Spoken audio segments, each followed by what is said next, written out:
gives us exhortations on the legal front. I hope this time he has done his homework. Mr. Speaker, well, he tells us he was right the first time.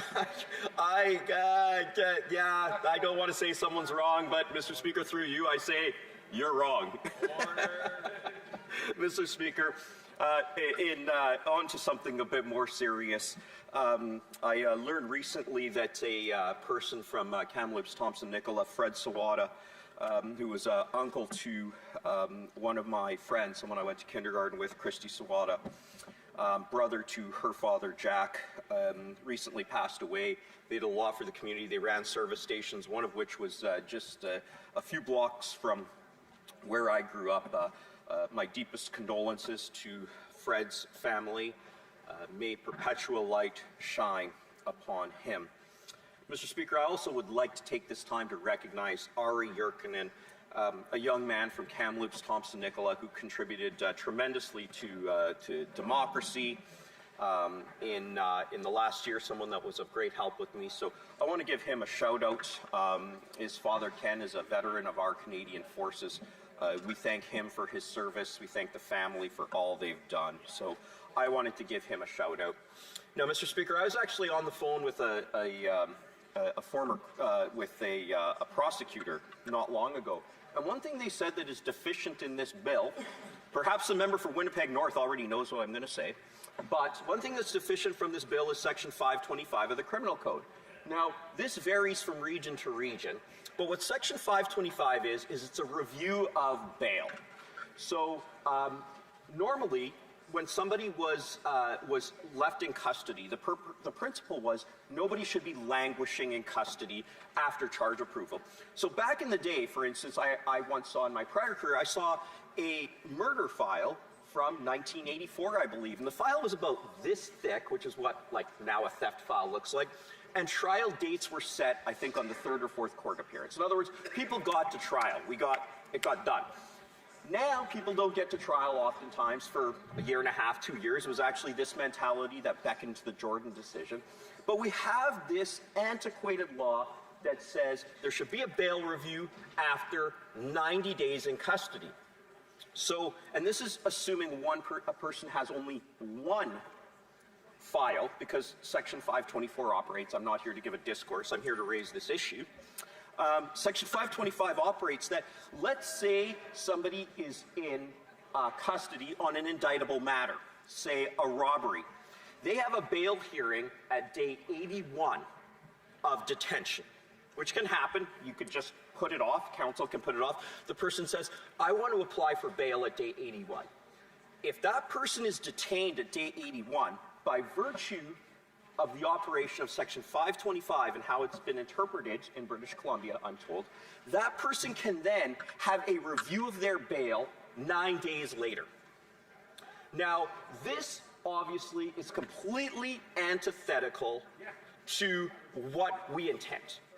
If you want to have a review of bail, it should be an appeal of bail. Now, a review and an appeal are two very different things. An appeal is saying the judge messed up. A review is meant to address this ongoing languishing that we don't want people to do when their matter hasn't gone yet to trial. To me, this is something that needs to be addressed. Now, on to sex offenses.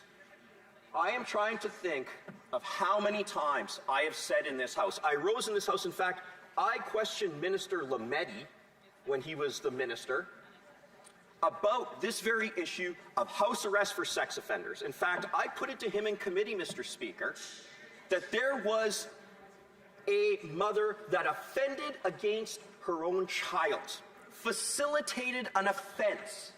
It was absolutely disgusting. I put it to him in committee. Thankfully, it was overturned on appeal. That mother got house arrest. I've said it no less than probably 20 times. I gave a speech on this very issue probably 2 weeks ago about house arrest for sex offenders. And every single time the Liberals looked the other way, Mr. Speaker. Nothing to see here. There's no issues. We were constantly told it's the province's fault. Look this way. Look that way. There's no problem with bail. We got it figured out. Ministers Varani, Lametti, they actually told us there was no problem. And yes, I'm speaking with a great deal of passion because I can't tell you how many victims have suffered as a result. I would say the provinces are responsible for the administration of justice, yes, but you know what, Mr. Speaker? The provinces interpret the laws that we make in this very House. And those ministers, along with many of the people that are in this House right now, hopefully one of them will be permitted to get up on a question, told us we were out to lunch. This is on sex offenses against children, house arrest. This is nuts. Absolutely nuts. Mr. Speaker, another aspect of clarification that we need to look at is in the reverse onus provision itself. I will be candid. Reverse onuses typically had their place, but we've heard from the Liberals so often about reverse onuses. Here's the issue with a reverse onus. When you're in one reverse onus, when I say when you, Mr. Speaker, not you when you're in a reverse onus, when an accused person's in a reverse onus, typically, not always, but from my experience, they're actually in 2, 3, 4, 5. You could have somebody that is subject to literally 10 reverse onuses, right? So we have to recognize that. The second issue with the reverse onus is oftentimes it will apply to indictable offenses only. So when the issue was changed in sentencing that said just about every summary conviction offense could get 2 years less a day.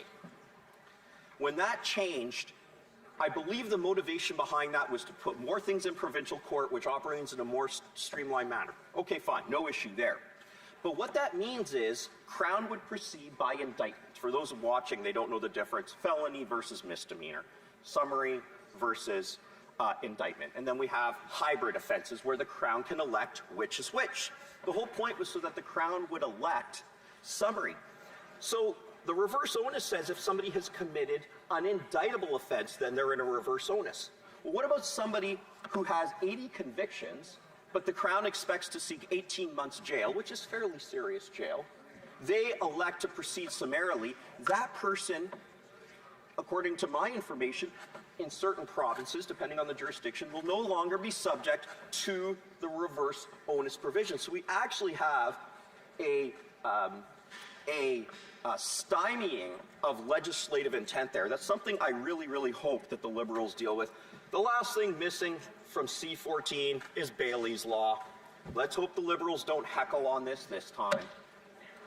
The reality is we need to pass legislation on intimate partner violence. We need to create a specific offense on intimate partner violence. We need to recognize the scourge and the plague that is intimate partner violence, and I exhort this House in the strongest language possible to pass Bill 225 with the urgency it deserves. Thank you, Mr. Speaker. Questions and comments. Questions et commentaires.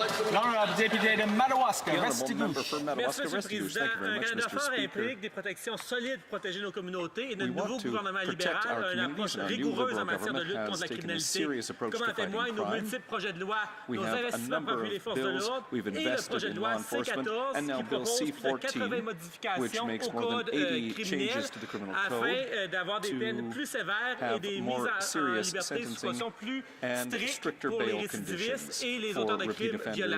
L'Association canadienne des chefs de police a exhorté tous les partis à adopter rapidement cette loi pour renforcer la sécurité publique et rétablir la confiance dans notre système de justice. Est-ce que mon collègue est d'accord avec l'Association canadienne des chefs de police qu'il faut rapidement adopter le projet de loi C-14? Merci, M. le Président. Honourable member for Kamloops, Thompson Nicola. I see Liberals are clapping. I wonder where that type of urgency was when we had our Jail Not Bail Act. That bill, and I'm going to look right at my colleague, was endorsed by many of the same organizations that are endorsing this bill. So the Liberals are content to say, you need to pass this right away because these law enforcement bodies are telling us we need this. Where was that urgency from the Liberals when the MP from Oxford put forward his bill? When the Police Association said, we need this bill? Where were the Liberals then? They voted against it. So it's quite hypocritical for them to say, oh, we need to pass this right away. And by the same token, well, we don't need to pass things that the police chiefs say unless it's liberal legislation. We will scrutinize this legislation and do our best. Thank you. The honourable member for the Brantford South Six Nations. You got it. Thank you, Mr. Speaker. My colleague gave an excellent speech. He referenced Bailey McCourt, the tragic, preventable homicide that is still on the books in British Columbia. That was a result of a decision made by a judge to release after conviction pending sentence. Bill C-14 does not close that gap. What does Jail Not Bail Act say in reference to that type of process? Good question. The honourable member for Kamloops Thompson Nicola. Mr. Speaker, I appreciate the question from my colleague for Brant. When somebody is convicted, the presumption of innocence is gone. I have no problem talking about the Conservative position on bail, which is generally that bail has become too loose, and I believe that this bill actually could go much farther. But I also believe that when the presumption of innocence has been displaced, as my colleague just mentioned, we need to be acting in a different manner. The principle of innocent before proven guilty has been displaced. Now, the principle of restraint is still on the books in such situations. I understand and I recognize that Bill C-14 addresses the principle of restraint to a certain degree. It does attenuate it, but it doesn't remove it. I would go so far as to say that that principle of restraint needs to be reworked. It was common law, it needs to be readdressed. Thank you. Très brièvement, j'ai l'honorable député de Shefford. The honourable member for Shefford. Thank you, Mr. Speaker. Ce dont on étudie actuellement cette What we're question-là studying des right now, 810 this question of et les Section peines minimales 810 au comité, and on fait une sentences. étude At là-dessus. committee, Mais ce we're qu'on studying entend, this, but et what ce we're qu'on entend hearing même dans les études and what we've précédentes, heard in Monsieur le previous Président, face studies, aux Mr. violences Speaker, when faites it comes contre to les gens, c'est aussi intimate partner d'encadrer le violence recours à is l'arrêt also Jordan. Tout à l'heure, une the députée question of the conservatrice Jordan parlait decision. de Kate Earlier, Alexander a qui est venue conservative au member comité et spoke qui a about Kate raconté son Alexander, who came to expérience committee comme and talked victime et about her survivante experience de as a victim violences and conjugales. survivor of Et elle intimate partner souhaitait violence, l'encadrement de and she l'arrêt would Jordan like to parce see qu'en ce moment, les délais, changes to the parfois, il y a Jordan des criminels decision qui réussissent à because s'en right sortir. now Donc, dans there le are cas de crime criminals à who are able to get caractère out because of sexuel, de delays. So meurtre, in comment est-ce qu'on crimes that pourrait mieux are sexual encadrer in l'arrêt nature Jordan or pour murder, how répondre can we aux besoins des victimes et des change the survivants? Jordan principle to The better member help from victims? Kamloops Thompson Nicola, very briefly, because we have to. Speaker, I'm just going to be quiet because this is actually an important question and there is a lot of chatter in the House. To my friend's question about the Jordan Principle, an incredibly critical question. The Jordan Principle will delay charges because we are waiting far too long in order to institute charges because the clock starts ticking. So sexual offender who offends against a woman on day 1 may not be charged till day 365 so that we don't start the clock ticking. What happens in that day? That delay is critical to protecting people. I agree with my colleague that we must address Jordan in this House. It's time. Thank you. There will be, well, basically that's all the time for Q&A and comments. We'll go now to statements by members. Déclaration de député, l'honorable député de Trois-Rivières. Merci, Monsieur le Thank you, Président. Mr. Speaker. Aujourd'hui, j'aimerais Today, I honorer would la like to mémoire honor the de memory Lise of Bacon, Lise Bacon, une femme an exceptionnelle qui exceptional nous a woman quittés who hier had a à l'âge de profound 91 impact ans on et qui a Quebec and who profondément passed marqué away le yesterday at the age Québec of de par son 91. engagement envers la She was défense de la culture committed québécoise to et de la defending langue Quebec française. culture and French language. Première femme à présider le As the Parti first woman libéral to du chair the Québec, Quebec puis à Liberal devenir Party vice-première and then ministre du become Québec, Deputy Prime deuxième Minister femme of élue à Quebec. l'Assemblée She paved the nationale way du for so Québec. many other Elle women, a ouvert la voie à tant and d'autres femmes qui, comme elle, ont choisi sat de at the National s'engager pour Assembly, faire une and différence. she chose to get Son involved to make a parcours est une difference. source Her journey is a d'inspiration. source of En ce inspiration. mois de l'histoire des femmes, son départ And nous in rappelle this à quel Women's point History des femmes Month, fortes et her visionnaires comme passing Lise reminds Bacon us how ont strong and permis à visionary women d'autres like de Lise rêver Bacon plus have grand, enabled comme others to moi. dream bigger, Des femmes comme Lise Bacon ont pavé to la voie aux believe in their 104 voice. femmes And qui in sont my ici writing, aujourd'hui her à la passion Chambre des resonates in a very communes. special way. Et dans mon comté à Trois-Rivières, my cette disparition writing, résonne d'une manière toute particulière. C'est là qu'elle a her grandi, passing is- qu'elle a puisé is, les valeurs qui l'ont guidée does toute sa resonate vie. in a very special way. Le travail, le This is respect where et she le grew up. She service aux spent her autres. youth, developed the Aujourd'hui, values nous that lui guided disons her through her merci. life. Merci pour son engagement, I'd like son to thank courage her et l'exemple for qu'elle her laisse à commitment, tous ceux her et courage, celles and qui example souhaitent she un leaves to Canada all et un those Québec plus who wish juste. to build a Merci. more just and human Quebec.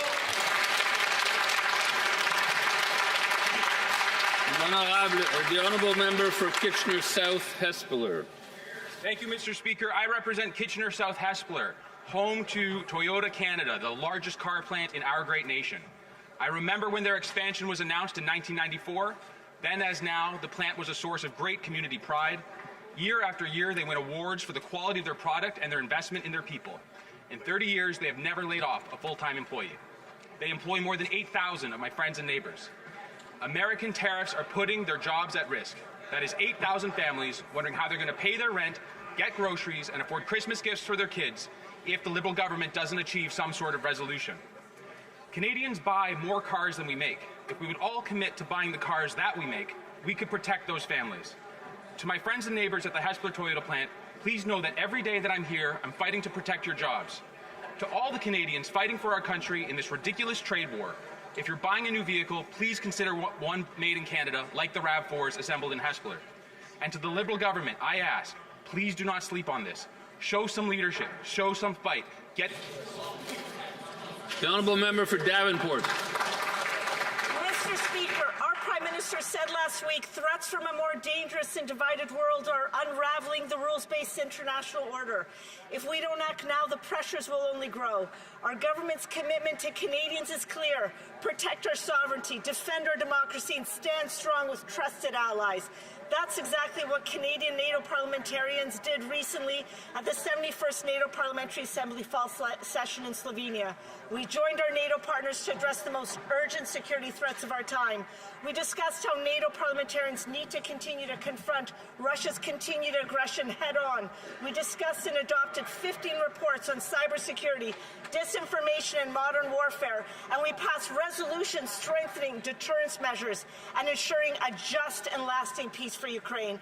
Make no mistake, we cannot allow might to make right. We will defend the rules-based international order. We will support Ukraine until it wins. Our democracy and our way of life depends on it. Thank you, Mr. Speaker. The honourable member for Lakeland. The last lost Liberal decade killed hundreds of thousands of Canadian energy jobs. More are coming. In just 6 months of this PM, Canadians lost over 18,000 jobs year over year in forestry, fishing, mining, quarrying, and oil and gas. So many young Canadians, especially young men, and Indigenous and visible minorities who work in natural resources at higher rates than any other sector, need hope and change more than ever before. Yet this PM says young Canadians must sacrifice more, but he is sacrificing their futures. This jobs crisis is due to the Liberal anti-development agenda, and their Just Transition Bill C-50 that'll kill 170,000 jobs in oil and gas, 1.4 million trades jobs, 642,000 in transportation, 292,000 in ag, and 193,000 in manufacturing is still law. If the Liberals are honest, they must scrap all of their anti-development laws to attract investment, bring home jobs, and let Canada compete, or it's just another Liberal bait and switch. L'honorable député de Marc-Aurèle-Fortin. Monsieur le Président, octobre est le mois de l'histoire des femmes au Canada.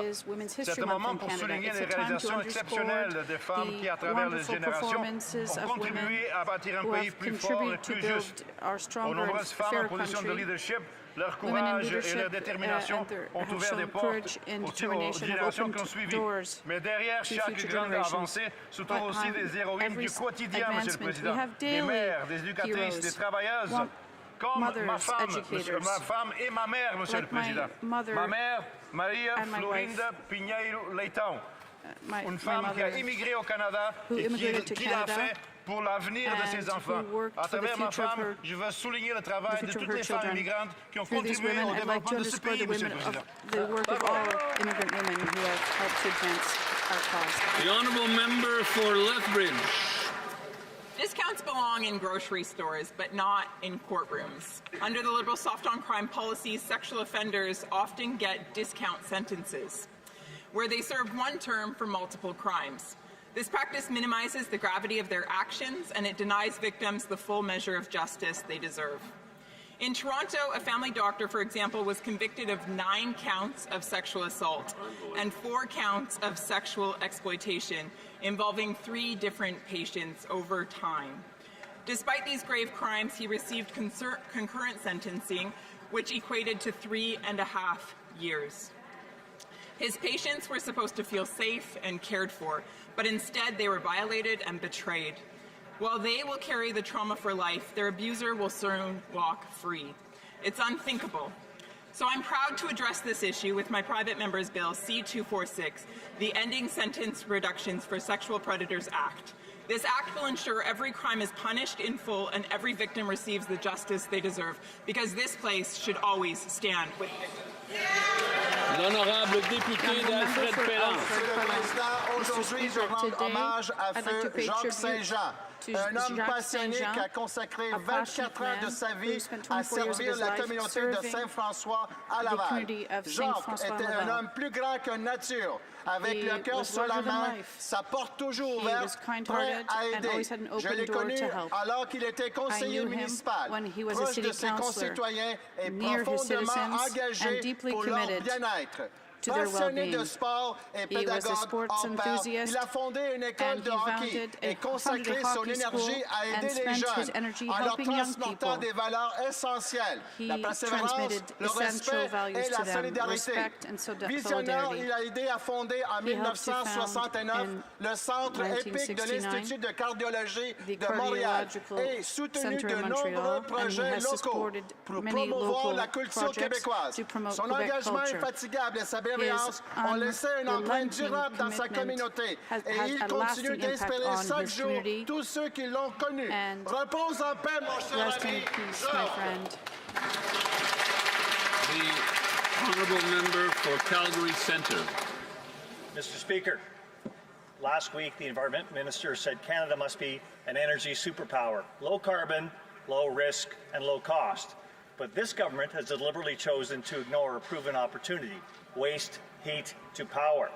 Every day, heat from industries like metals, chemicals, and cement escapes unused. Industry makes up over half of Canada's energy use, much of it lost as residual heat. That's zero-emission electricity, enough to power hundreds of thousands of homes.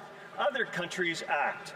The U.S. gives a 30% tax credit. France, up to 50%. Canada, nothing.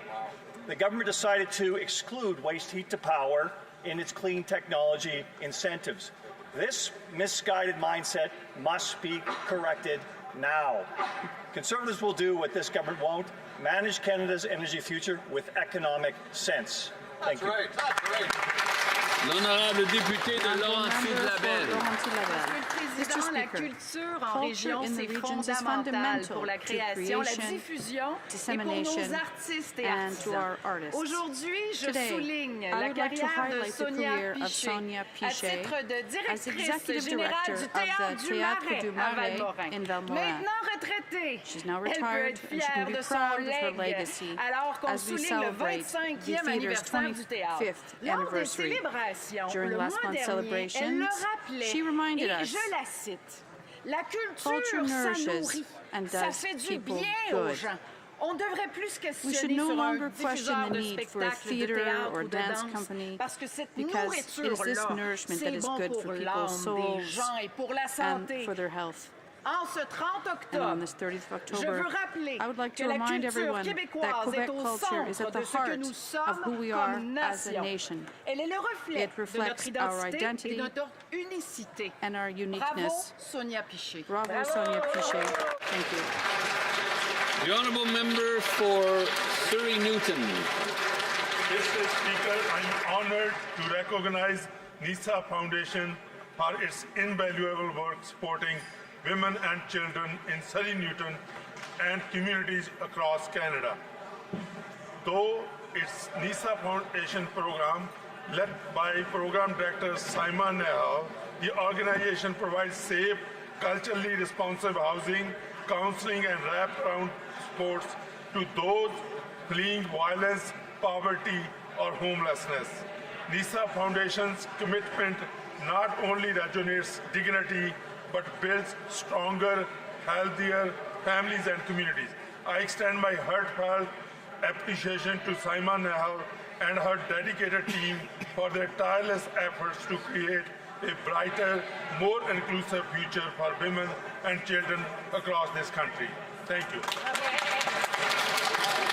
The honourable member for Abbotsford South Langley.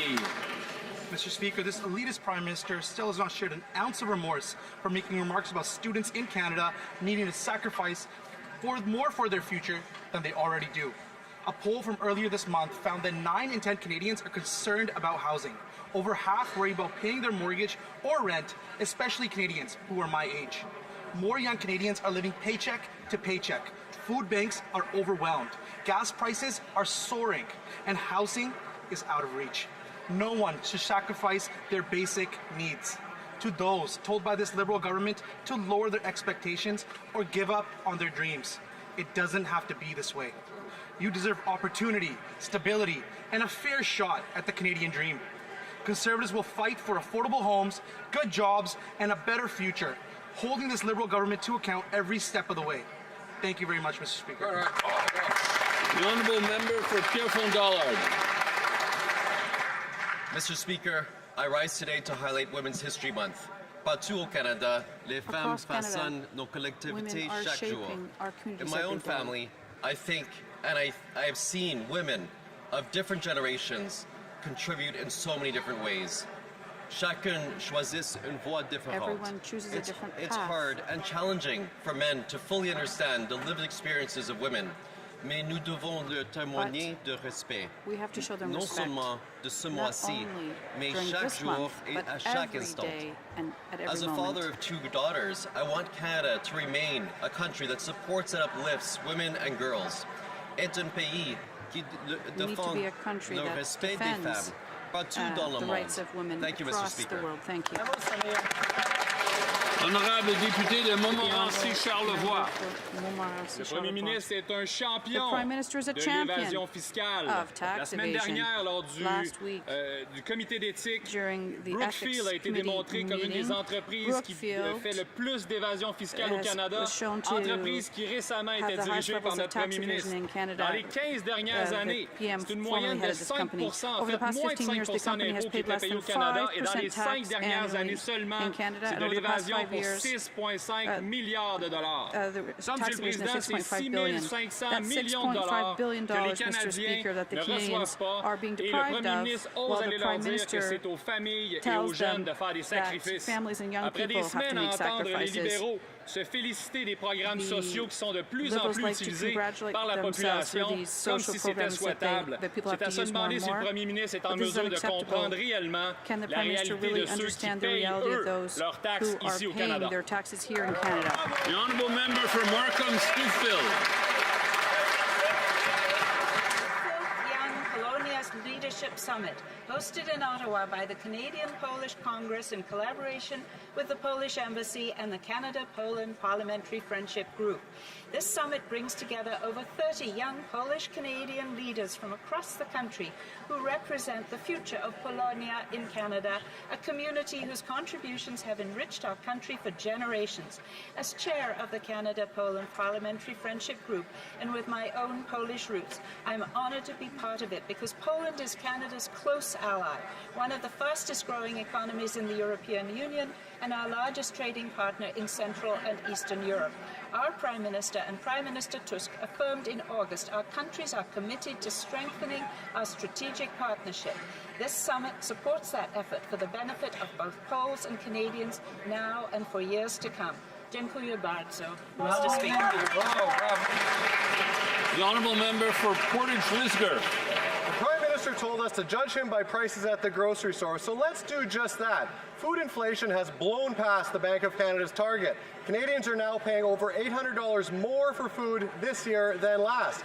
And 39% of Canadians have experienced food insecurity in the past 12 months. Yet the Liberals are plowing ahead with measures that will make groceries even more expensive. From the industrial carbon tax on fertilizer and farm equipment to the food packaging tax to their inflationary spending, the story is the same. And just this month, representatives of the Liberal government were at an international meeting rolling back in the UN's net zero shipping tax. Do they not see the obvious? If you tax the farmer who grows the food, those who package it, and the shippers who move it, the prices are going up. Seniors are struggling to stay afloat. Parents can't afford to put a nutritious meal on their kids' plates. It's clear that Canadians simply cannot afford another dime in Liberal food taxes.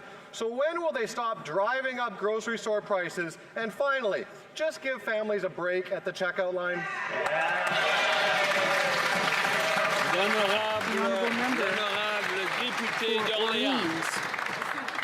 Mr. Speaker, it's an honor for me to rise today to pay tribute to Juliette Trudeau, who is retiring after 39 years of dedicated service to the Parliament. Originally from New Brunswick, Julie started her career as a legal secretary before establishing herself in Ottawa in '86. She joined the House of Commons that year and became a ministerial assistant, and she has been working at the Surgeon at Arms office, where she has occupied various positions until she retired as a liaison officer. Throughout her career, Juliette showed discretion, impartiality, and exceptional discernment. And as she says, she has a doctorate in service to members. Juliette has supported generations of parliamentarians with professionalism and rigor. While she starts this new chapter of her life with her family and her grandson, we thank her sincerely for her dedication and her inspiring example. Congratulations, Juliette. We'll miss you.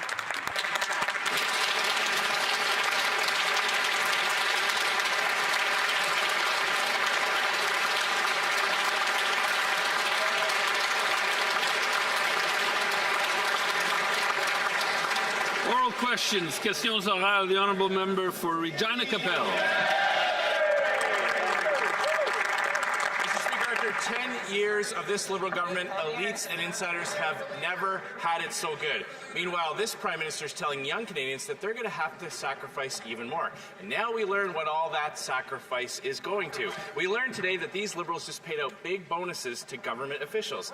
The Liberal Housing Agency, CMHC, whose main job is to make housing more affordable, paid out $30 million in executive bonuses at a rate of about $42,000 a pop. Each one of those could have been a down payment for a young Canadian. Why is the Prime Minister telling young Canadians that they're going to have to sacrifice so that he can pay off government insiders?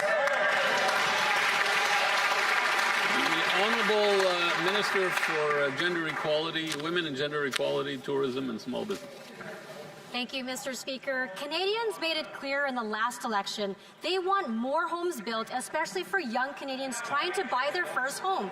And that's why this government is moving fast. We're cutting the GST for first-time home buyers up to $50,000 in tax relief and nearly $4 billion in savings, Mr. Speaker. This works on building on our first home savings account and the National Housing Strategy supporting purpose-built rentals for young Canadians. While Conservatives are voting down affordability measures, we're stepping up and taking care of young Canadians finally getting the keys to their first home. Thank you, Mr. Speaker. The Honourable Member for Regina Capel. Mr. Speaker, if flushing billions of tax dollars through big bureaucracies actually worked, we wouldn't be having this conversation. We've been hearing the same thing for 10 years from this Liberal government, and the results for young Canadians are terrible. The youth unemployment rate is now 15%. Young people are forced to move back into their parents' basement, and now the Prime Minister is telling them to sacrifice while he uses their tax dollars to pay off big bonuses for government officials. Do these Liberals not realize that young Canadians simply have nothing left to give? The Honourable Minister of Jobs and Families. What young Canadians want is a great job, and that's why we're making the investments not only in the things that they need, like good jobs, housing, major projects, but also in the skills training that they need to pick up those jobs. You know, the Canadian Building Trades Union does a fantastic job training young apprentices, and that's why in our budget we will propose $75 million more to Canadian building trades unions and other unions around the country to train our youth who want to do the work, Mr. Speaker. They want to be part of this transformation. The Honourable Member for Calgary East. The Prime Minister told young Canadians to make sacrifices while Liberal insiders and elites never had it so good. Yeah. Canadians are lining up at food banks while Liberals use tax dollars to hand out bonuses. CMHC execs got $30 million in bonuses for helping the Liberal housing crisis. EDC execs got $60 million in bonuses for Liberal mismanagement of COVID benefits. How many more sacrifices do young people need to make so the Prime Minister can keep lining the pockets of his insider buddies? The Honourable Minister for Women and Gender Equality. Mr. Speaker, this is coming from a member whose leader, when once responsible for this file, only built 6 homes in this country. Mr. Speaker, Conservatives claim to care about young people, yet every time a measure comes forward to actually support them, they vote against it. They voted against the National Housing Strategy, against the first-time home savings account, against expanding mortgage criteria, and now they won't even commit that GST cut that would save first-time home buyers $50,000. But don't worry, Mr. Speaker, Canadians can rely on our government and this side of the House to keep making life more affordable for Canadians. Thank you, Mr. Speaker. The Honourable Member for Calgary East. Housing was half the cost under our leader when he was the housing minister. And if all of those expensive programs work, 700,000 kids wouldn't be waiting in food bank lines every single month. And rents have doubled. A PEI senior reported he's living out of his car because he can't afford rent. But this is the new normal in Liberal Canada. The only people eating and living good today are the Prime Minister and his elitist buddies. Why is he putting taxpayer-funded bonuses ahead of struggling Canadians? The Honourable Minister of Jobs and Families. Mr. Speaker, this morning I had the privilege of meeting with Minister Barb Ramsey of the Conservative government of Prince Edward Island. And you know what Minister Ramsey and I talked about? How pleased they were that we made the National School Food Program permanent. In fact, they've been able to drive down food hunger through National School Food Programs, and they are so happy to have a federal partner that's working with them so that kids can eat in dignity no matter who they are, no matter where they go to school. Honorable député de Mégantic-l'Érable-Lotbinière. Monsieur le Président, ça fait 10 ans que les libéraux sont au pouvoir et vous savez quoi? Maintenant, c'est rendu que plus de 600 000 Québécois vont dans les banques alimentaires chaque mois, pendant que les amis du Premier ministre, eux, s'en mettent plein les poches. La semaine passée, le Premier ministre a eu le culot de dire à nos jeunes qu'il fallait qu'ils fassent des sacrifices pendant que les dirigeants de la BDC et de la SCHL obtiennent des dizaines de millions de dollars en primes. Imaginez, le Premier ministre demande aux jeunes de faire plus de sacrifices, mais il récompense les dirigeants à coups de dizaines de millions de dollars. Au lieu de dire à nos jeunes de faire plus de sacrifices, pourquoi est-ce que le Premier ministre ne demande pas à ses amis à lui de faire des sacrifices et de couper leurs primes? Honorable ministre de la Transformation. Merci, Monsieur le Président. Ici, mon collègue veut parler des kilos. Ils ont le culot de se draper de vertu ici en Chambre, mais à chaque occasion de voter contre des programmes qui aident réellement les jeunes Québécois, les jeunes Canadiens. On peut penser, par exemple, au programme de soins dentaires qui aide des dizaines de milliers de personnes dans 16 circonscriptions, des jeunes dans 16 circonscriptions à avoir accès à des soins dentaires. On peut parler aux centaines de milliers de jeunes Canadiens qui ont accès au programme national d'alimentation scolaire que son collègue qualifiait de poubelle, Monsieur le Président. Ça, c'est culotté. Honorable député de Mégantic-l'Érable-Lotbinière. Monsieur le Président, on semble pas trop comprendre ce que vit Monsieur et Madame tout le monde de l'autre côté de la Chambre. Au Québec, j'ai dit qu'on est à 600 000 personnes qui vont dans les banques alimentaires. Pendant ce temps-là, les prix de loyer doublent dans toutes les régions du Québec. Le prix du panier d'épicerie continue d'augmenter. Monsieur le Président, dans le Journal de Montréal, en fin de semaine, on apprenait que des femmes enceintes coupent maintenant dans les protéines et les légumes pendant leur grossesse. Les gens n'ont plus d'argent pour payer le loyer, ils n'ont plus d'argent pour faire l'épicerie. Est-ce que le Premier ministre va enfin comprendre le message, présenter un budget abordable pour que les familles puissent avoir une vie abordable? L'honorable ministre. Monsieur le Président, ce qui est ahurissant, c'est qu'à chaque détour, quand ils ont l'occasion de voter contre des programmes qui bénéficient réellement aux Québécois, réellement aux Canadiens, ils votent contre. On peut penser à l'allocation canadienne pour enfants, Monsieur le Président, qui a réduit la pauvreté infantile au pays de 38%. On peut penser au régime canadien de soins dentaires, au programme d'alimentation scolaire que le Club des petits déjeuners qualifie d'un immense succès qui va aider les jeunes au Québec. Monsieur le Président, ils parlent bien, mais à chaque détour, quand ils ont la chance d'agir, ils sont missing in action. Comme on dit en anglais. Merci, Monsieur le Président. Honorable député de Saint-Jean. Il y a 30 ans,